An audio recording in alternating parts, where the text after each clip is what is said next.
இந்த கங்கை கொண்ட சோழபுரம் உருவாக்கமும் சரி, அவன் அடைந்த வெற்றியும் சரி, அவனுடைய கடற்படைக்கு கிடைத்த வெற்றி.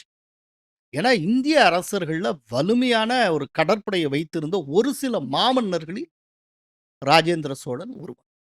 அதனால தான் வரலாற்று ஆசிரியர்கள் ராஜேந்திர சோழன சொல்றப்போ, ராஜேந்திர சோழா த கிரேட் அப்படின்னு சொல்லுவாங்க.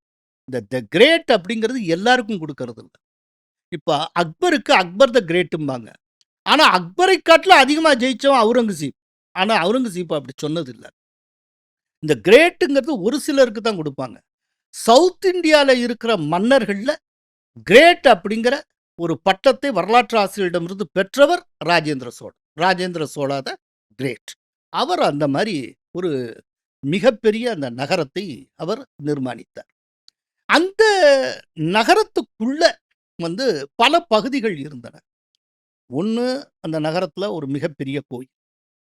அந்த நகரத்துக்குள்ள பிரம்மாண்டமான அரண்மனை. அதுக்கப்புறம் மாபெரும் ஏரி.